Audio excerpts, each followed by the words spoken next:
Oi, tudo bom? Eu sei, eu andei sumido aí uma semaninha, né? Quase duas. Na verdade, nem sabia se ia gravar essa semana ainda. Como muita gente sabe aí, o mês de agosto é um mês complicado pra mim, um mês que traz lembranças não tão boas. E realmente fica um pouco mais difícil gravar nesse período desse mês, esses dias. Mas eu sei o quanto vocês gostam do podcast, eu sei o quanto vocês se importam e o quanto vocês esperam para ouvir as histórias. Então, fiz um esforcinho para conseguir contar essa história para vocês. Eu procurei uma história relacionada, procurei uma história bonitinha, uma história interessante que trouxesse sentimentos parecidos para vocês. Então, vai ser um episódio um pouco mais cru, um pouco diferente. E eu espero que vocês gostem. A história pode ser, vamos dizer assim, pode ser tão real quanto a minha. Eu sou o Bruno e esse é o Submundo.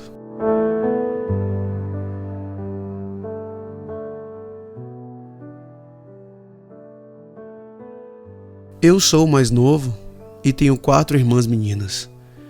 Você sabe que viver em uma casa pequena com 4 irmãs era difícil. E você estaria muito certo disso. Sendo o mais novo, eu tive muita rivalidade entre irmãs enquanto crescia. Eu tinha acabado de nascer quando 3 de nós 5 já estavam no início da adolescência. Ser o mais novo também significa que eu realmente não me conectei com nenhuma delas, exceto a mais velha, Anne. Anne sempre gostou de falar sobre como ela praticamente me criou. Ela gostava de me contar sobre como ela ia me buscar enquanto eu chorava no meu berço e assistia desenhos animados comigo.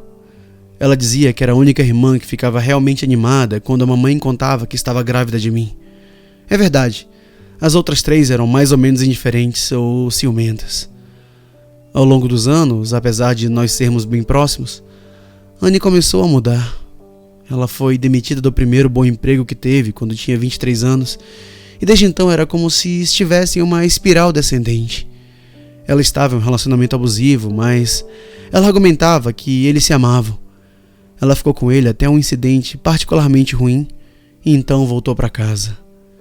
Quando tudo isso estava acontecendo, eu tinha só 9 anos. Naquela idade, ninguém te conta coisas assim. Ninguém me disse: Anne acabou de perder o emprego e estava dependendo de um bêbado para sustentá-la enquanto ele a espancava.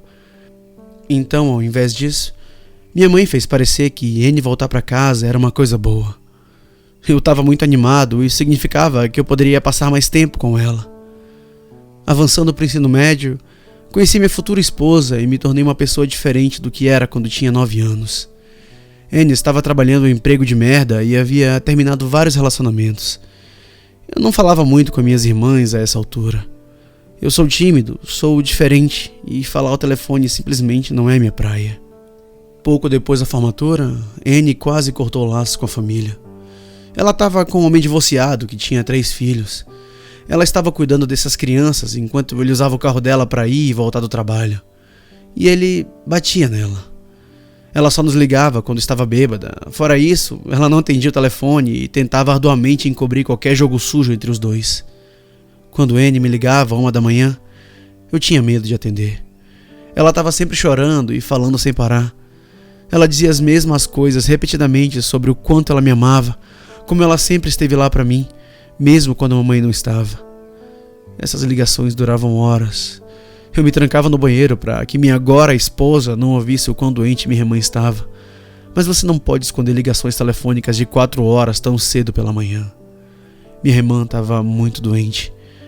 Havia muitas coisas que ninguém conseguia consertar para ela. Fizemos o melhor que podíamos e, mesmo agora, não consigo realmente aceitar a ideia de que Diane não está mais aqui. Eu estou convencido de que não havia ninguém nesse mundo que ela amasse mais do que eu. Isso foi o que me fez sentir responsável. Em 7 de julho desse ano, Anne cometeu suicídio. Ela não deixou um bilhete para alguém encontrar porque sabia que seu namorado abusivo encontraria primeiro. Nossa família rapidamente preparou tudo para o funeral dela e marcou a data para a terça-feira seguinte. Ficamos em choque, mas sabíamos que havia coisas que precisavam ser feitas. Precisávamos pegar as coisas dela no apartamento deles.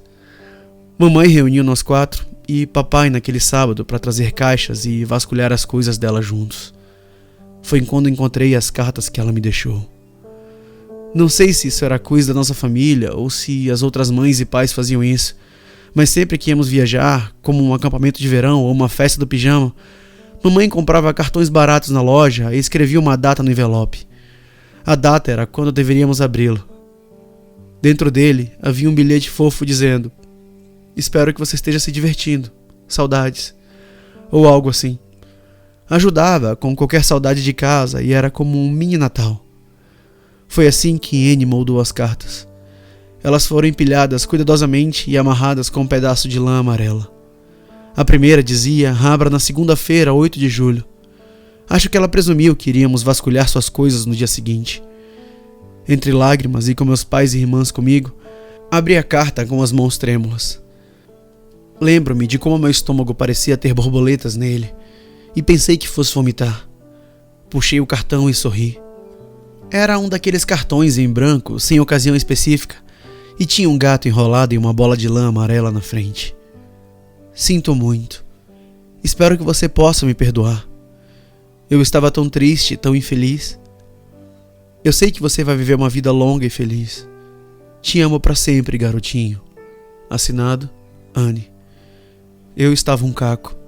Mamãe não conseguia me consolar, minhas irmãs estavam sem palavras e eu estava devastado pela culpa. Olhei as próximas cartas, cada uma datada para segunda-feira. Todas as segunda-feiras seguintes tinham uma carta. Cada carta ficava mais feliz e mais alegre do que a anterior. Era como se Anne estivesse me contando como sua vida havia melhorado na morte. Era estranho, mas reconfortante. Eu tinha uma carta para cada segunda-feira até 12 de agosto.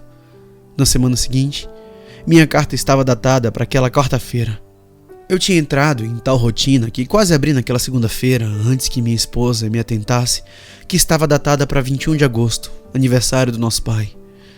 Era um cartão de aniversário para o papai, estava escrito e assinado exatamente como Anne teria feito se estivesse viva, e fez nosso pai chorar. A próxima carta é onde tudo mudou. A próxima carta era datada para 11 de setembro. Tanta morte.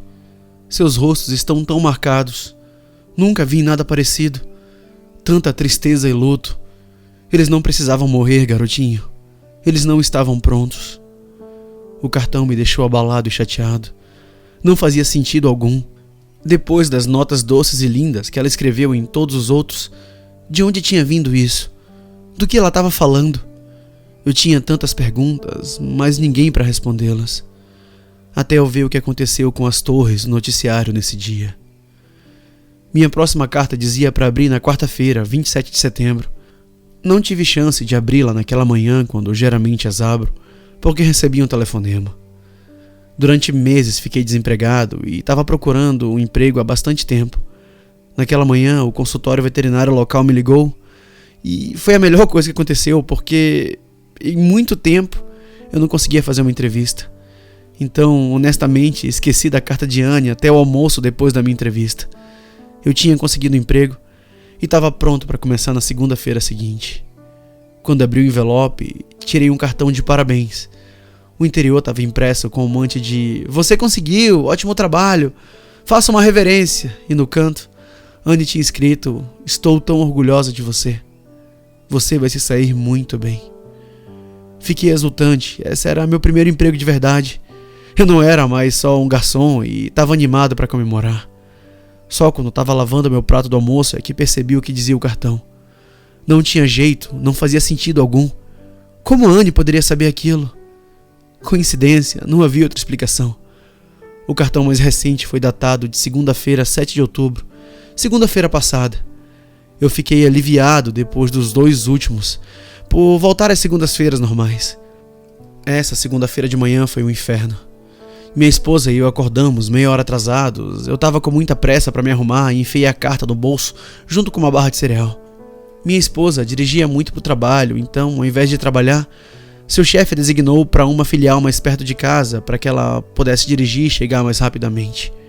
Eu estava no computador no saguão, prestes a abrir minha carta quando meu celular tocou. Minha esposa nunca me ligava durante o trabalho, já que eu não tenho permissões para fazer ligações pessoais, então ver o número dela fez meu coração disparar.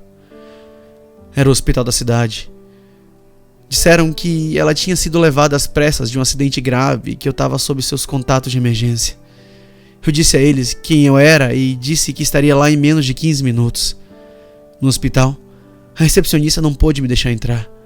Minha esposa estava passando por uma cirurgia intensa após os danos do acidente. Ela não pôde me dar mais detalhes do que tinha acontecido, exceto que houve um traumatismo craniano e que ela tinha ficado presa. Eu fiquei histérico, mas eu consegui me acalmar e sentar. Eu sabia que o médico viria até mim com qualquer informação o mais rápido possível. Enquanto isso, eu precisava avisar minha sogra e minha própria mãe. Eu peguei meu celular na bolsa e senti a carta de Anne. Eu puxei para fora e abri. Era um cartão de melhoras. Havia um coelho com uma atadura enrolada na cabeça. Minhas mãos tremiam quando abri o cartão. Vai ficar tudo bem, irmãozinho. Às vezes, coisas ruins acontecem na vida que você não deveria entender. Só vai doer mais se você tentar dar sentido a essas coisas. Ainda não é a hora dela. Eu sempre cuidei de você e sempre cuidarei. Eu prometo que quando chegar a hora, eu estarei lá para você. Eu não mostrei a minha esposa, não mencionei nada disso com a minha mãe, nem com as minhas irmãs. Eu não tenho certeza do que ela quer dizer com quando chegar a hora, mas as cartas param em 29 de outubro.